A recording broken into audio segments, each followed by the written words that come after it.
Susan Page, Washington bureau chief for USA Today, best-selling author who, on the heels of her biography of Barbara Bush, is currently at work on a biography of one Nancy Pelosi. Jeremy Bash, former chief of staff at the CIA and the Pentagon, and Jonathan Lemire, White House reporter for the Associated Press. Good evening and welcome to you all. Jeremy, on the national security front, I'd like to begin with you. Talk about the actual serious business that the Gang of Eight is charged with and how seriously, in normal times, they take those roles.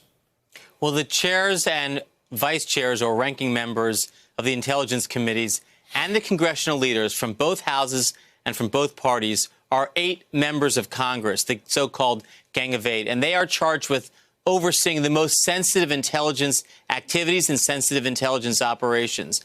And as Congress asks pertinent questions tonight about whether or not the information about Soleimani can be shared with Congress, what are they asking? They're asking, number one, is why was this so imminent? What information did the United States possess? And I think heretofore, the answers have been vague and they have been unspecific and they have been therefore unsatisfactory to members of Congress who are trying to discharge their responsibility for oversight. But I think they're also going to ask the intelligence community a broader question, which is, are we indeed safer? Is all well, as the president said on the night of the ballistic missile strikes against our forces in Iraq? Is, in fact, Iran going to retaliate in other ways beyond that overt missile strike? Are they going to engage in proxies and surrogates, terrorism, building out their nuclear capability, and cyber attacks? And these are all questions that have to be debated, which is why Congress passed this important War Powers Resolution Act tonight. And Susan Page, indeed, talk about how safe or unsafe we feel. Talk about public opinion as you wrote about it today. You know, this was a surprise to us, the level of concern that we found Americans felt about what was happening in the wake of the drone strike that killed Soleimani. You know, usually these things often they just divide along party lines. So Republicans would say everything is great. Democrats would express concern.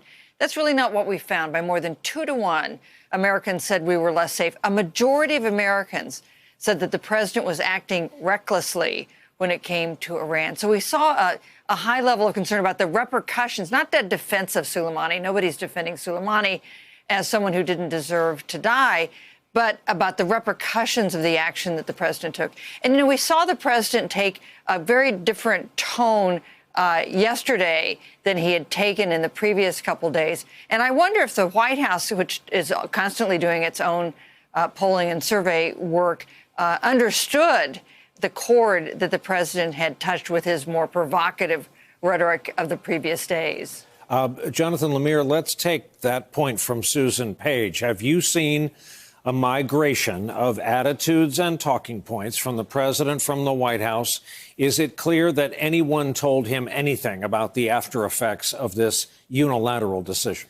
Well, this is a decision that was made rather hastily at Mar-a-Lago last week, and I was there as part of the presidential pool for a few days, the group of reporters who travel with the president.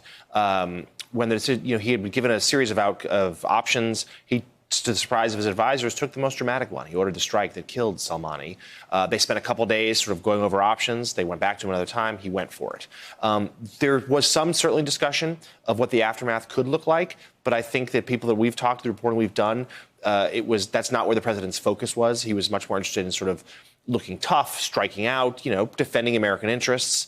He compared it to the raid that he authorized to kill al-Baghdadi, the Islamic State leader, thinking that showed America's reach, that you're not safe from us anywhere in the world.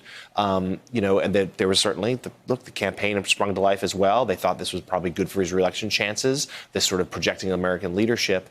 And, he forged forward, but instantly, there was not a real instinct from this president for this to devolve into a significant shooting war. He was looking very quickly for an off-ramp. He made the statement. There was an understanding that Iran would retaliate. The missile strikes on the Iraqi base the other night, thankfully, did not cause any casualties. And, some of that perhaps by design by the Iranians, although certainly we shouldn't suspect that they will not try to retaliate again. But at least for the time being, they didn't. There was no loss of life, no real damage. And the president was able to sort of claim victory. And yes, this is a crisis largely of his own creation. Let's not lose sight of that. But at least in the short term, he got to have it sort of both ways, where it's his foreign policy gamble. This is what he does, where he sort of talks tough. He doesn't really want to have involved military action. and then he tries to claim victory, even if it's just returning the status quo. In this case, he did, of course, kill an Iranian general. We'll have to see whether Tehran, which at least for the moment seems like it's willing to take down the temperature, whether that continues. Hey there, I'm Chris Hayes from MSNBC. Thanks for watching MSNBC on YouTube. If you want to keep up to date with the videos we're putting out, you can click subscribe just below me or click over on this list to see lots of other great videos.